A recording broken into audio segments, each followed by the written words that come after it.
दोस्तों good evening. तो हम लोग अपनी करंट पर्सपेक्टिव सीरीज में आज एक स्कीम की बात करेंगे जिसका नाम है उड़ान, संशोधित उड़ान। सन 2016 में भारत सरकार द्वारा एक स्कीम शुरू की गई थी और स्कीम का नाम है उड़ान स्कीम। उड़े देश का आम नागरिक, मतलब भारत के अंदर रेल, रोड और पानी वाले जो ट्रांसपोर्टेशन है उसके साथ डोमेस्टिक एयर ट्रांसपोर्टेशन या जिसको कहें डोमेस्टिक सिविल एविएशन नेटवर्क, घरेलू रूप से जो सामान्य कार्यों के लिए हवाई यात्राएं हैं उनको सुलभ और आसान बनाना। दुनिया में पहला ऐसा देश है यूएसए, जहां पर एयर ट्रेवलिंग की फैसिलिटी बहुत सामान्य है।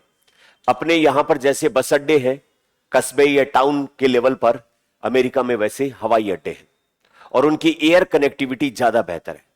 वहां पर कई जगह तो रेलवे के थ्रू यात्रा करना महंगा है, हवाई जहाज से यात्रा करना सस्ता है।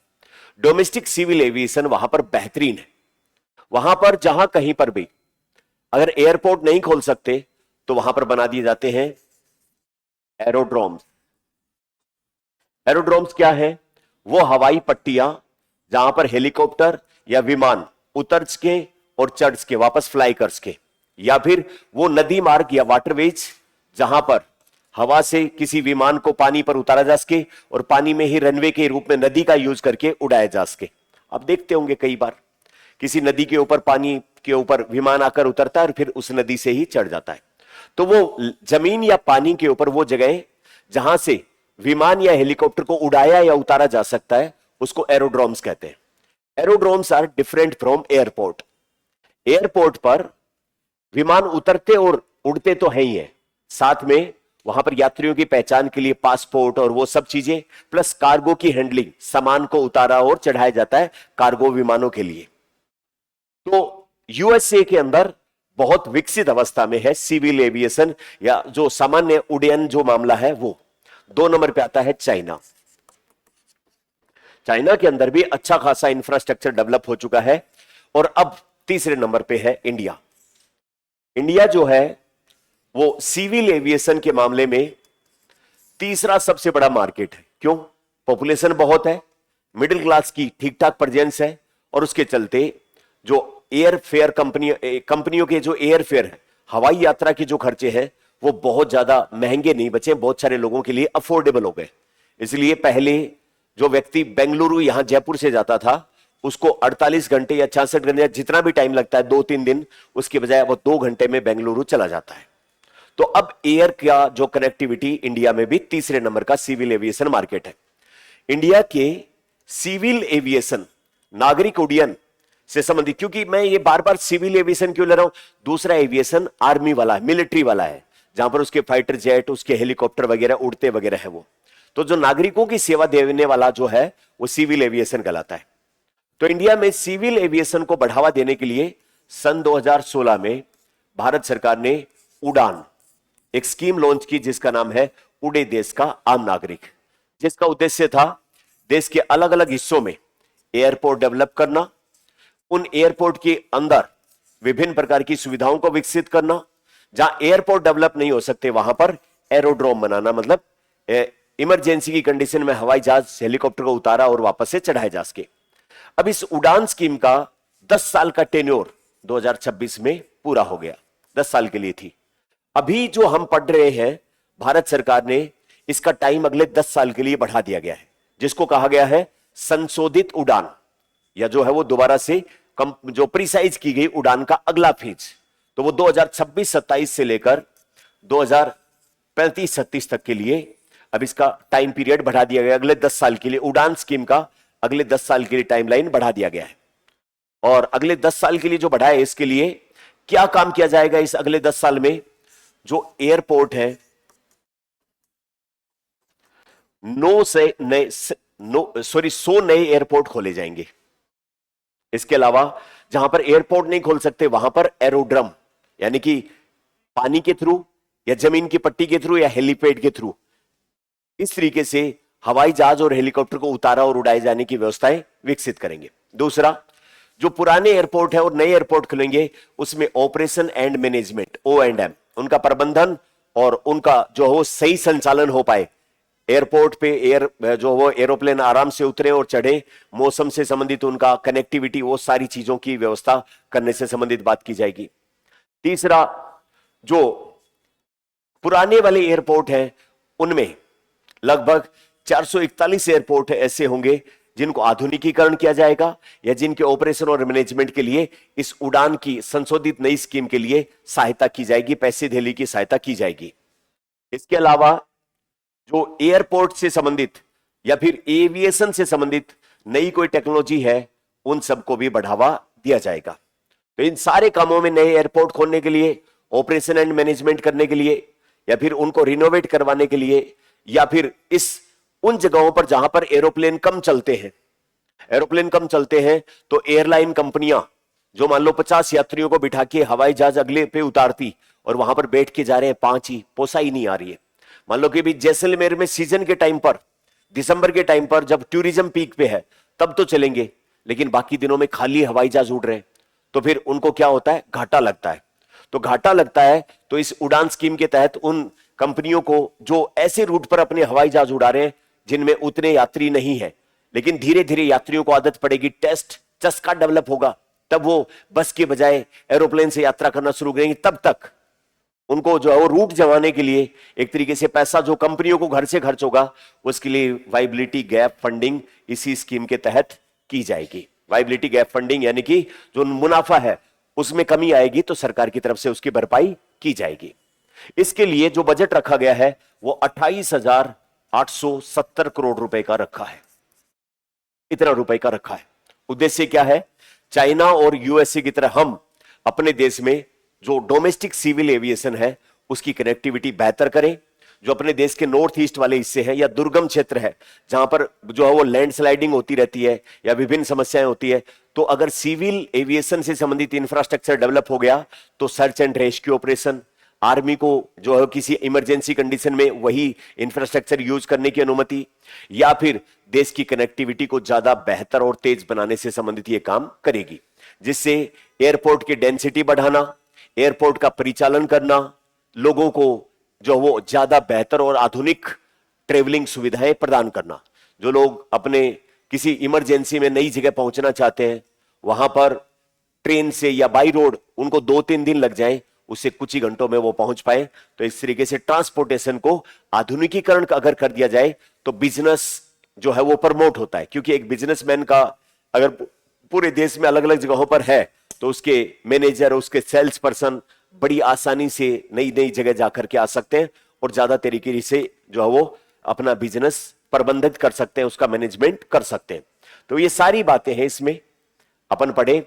तो प्रधानमंत्री ने जो उड़ान का नेक्स्ट संशोधित उड़ान है उसका पहला हवाई अड्डा एयर टर्मिनल जोधपुर में 4 जुलाई को अपने यहीं से किया था। जोधपुर के नई हवाई अड्डे टर्मिनल भवन का उद्घाटन जो है वो किया था और उसी के साथ जो है वो नई उड़ान जो अगले 10 साल के लिए उसका यहां पर शुभारंभ। तो उड़ान का पूरा नाम क्या हुआ? उड़े देश का आम नागरिक।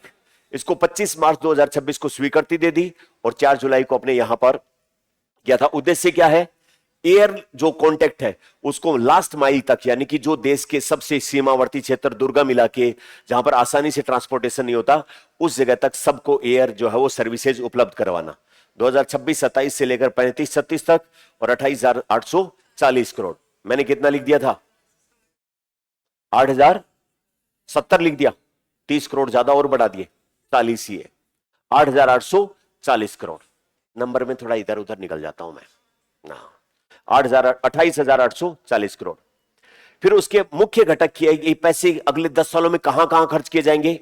एरोड्रोम में बनाने में, जिसमें 100 तो नई हवाई अड्डे होंगे और साथ में नए नए हवाई अड्डे खुलेंगे। तो इसका मतलब जो छोटे और टीयर 2 सिटी और बाद वाले जो है वहां पर जो है वो उनको जोड़ना, कनेक्ट।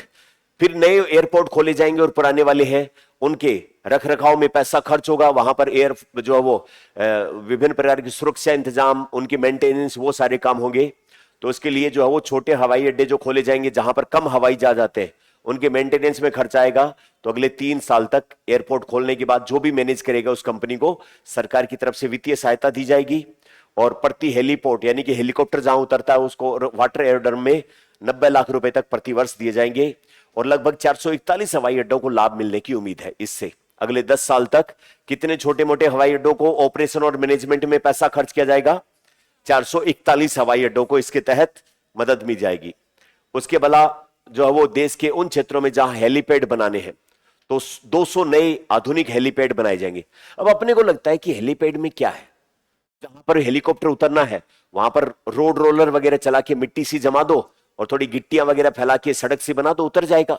नहीं, परमानेंट हेलीपैड बनाने के लिए खर्चा बहुत लगता है। इसकी जो वो एक हेलीपैड की लागत कितनी आती है? 15 करोड़। तो जो परमानेंट टाइप के हेलीकॉप्टर के उतरने की जगह है वो ऐसे 200 हेलीपैड बनाने के लिए यहां पर, जिससे उद्देश्य क्या है? पहाड़ या दुर्गम क्षेत्रों में जहां सर्च रेस्क्यू, आपदा और आर्मी के लिए विभिन्न प्रकार की चीजें कर सके। फिर उसके बाद वायबिलिटी गैप फंडिंग, वो कंपनियां जो ऐसे रूट पर अपनी हवाई जहाज चलाएंगे जहां पर यात्री सीट तो है 50 और बैठेंगे 10-5, तो उनको जो घाटा लगेगा, पोसाई नहीं आएगी, वहां पर क्या करेगी सरकार? वायबिलिटी गैप फंडिंग करेगी। फिर उड्डयन के क्षेत्र में जब नए नए एयरपोर्ट खुलेंगे, नए नए रूट बनेंगे, तो नए हेलीकॉप्टर की भी जरूरत पड़ेगी, नए विमानों की भी जरूरत पड़ेगी। तो नए विमान और हेलीकॉप्टर की जब डिमांड होगी तो अपने देश में वो कंपनियां भी अपने जो वो विमान बनाने की मैन्युफैक्चरिंग वाली कंपनियां हैं जो अभी अमेरिका और लॉकहीड मार्टिन और उनकी है, सॉरी लॉकहीड मान गया, बोइंग वगैरह वो है, एयरबस है, बोइंग है, तो ऐसी कंपनियां अपने यहां पर भी खुलेंगी जो छोटी और बड़ी साइज के यात्री विमान बनाएंगी। और उससे क्या होगा? अपने डोमेस्टिक मैन्युफैक्चरिंग को बढ़ावा मिलेगा। तो एक पवन हंस कंपनी है जो किराए पर हेलीकॉप्टर देती है। तो इस स्कीम के तहत हिंदुस्तान एरोनॉटिकल लिमिटेड जो इस तरीके के विमान बनाती है वो पवन हंस कंपनी को 2 ध्रुव हेलीकॉप्टर देगी। एक दूसरी कंपनी है अलायंस एयर, वो विमान की यात्रा किराए पे उपलब्ध कराती है, उसके लिए 2 डोर्नियर विमान एचएएल के द्वारा दिए जाएंगे।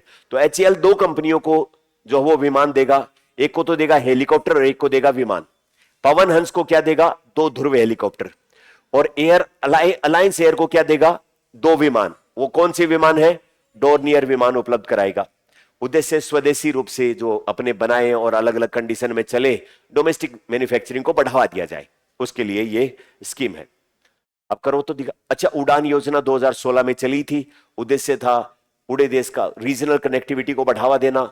सभी को, प्रधानमंत्री का एक स्लोगन था कि हवाई चप्पल पहन के हवाई यात्रा करे देश का आम या नागरिक, वो उस तरीके की बातें इसमें है।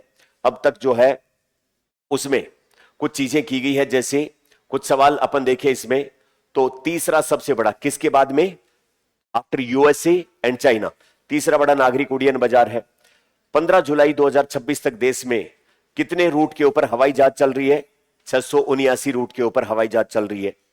इसमें 3,58,000 से ज्यादा हवाई जहाज उड़े और वापस उतरे, यानी कि इतनी उड़ानें हुई। 1.68 लोगों ने हवाई यात्रा की है। और इसके बाद 2014 में जहां पर केवल 74 हवाई अड्डे थे, वो 15 जुलाई 2026 तक बढ़कर कितने हो गए हैं?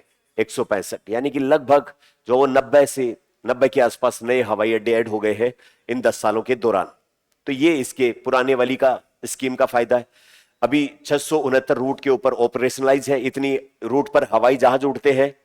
95 एयरपोर्ट कनेक्टिविटी है, 3.58 लाख उड़ाने हैं और 1.68 लाख लोगों ने यात्रा की है। तो ये source ministry of civil aviation का एक पोस्टर है, पीआईबी पे आया था, अपन ने उसको ले लिया यू का यू। आरपीएससी वगैरह की कई बार आदत होती है इन्हीं को ये ऑप्शन बना के और क्वेश्चन पूछ लेती है ना, फैक्चुअल डाटा के आधार पर। अब तो देखो तो क्वेश्चन करो। संशोधित उड़ान योजना 25 मार्च 2026 को केंद्रीय मंत्रिमंडल ने स्वीकृत की थी क्या? 28,840 करोड़ रुपए का बजट है। एयरलाइन ऑपरेटरों को वीजीएफ वायबिलिटी गैप फंडिंग के अंतर्गत 5 सालों तक वित्तीय सहायता दी जाएगी क्या? कितने साल तक? योजना के अंतर्गत 441 हवाई अड्डों को ऑपरेशन एंड मैनेजमेंट की सहायता मिलने की उम्मीद है। तो कितने स्टेटमेंट सही है? केवल 3 सही है। संशोधित उड़ान योजना के अंतर्गत आत्मनिर्भर भारत को बढ़ावा देने के लिए निम्नलिखित 2 स्वदेशी प्लेटफॉर्मों को शामिल। तेजस मरवाएगा कि ये तो बम छोड़ने वाला है, सेना वाला है ये तो, है ना, इसका ले जाए कहां ले जाके फिकवाएगा ये। तो कितने हैं? एक और सवाल सोल्व करो। 2014 में 75 थे क्या? और 2026 में इनकी संख्या 165 हो गई है। 74 थे कि 75 थे?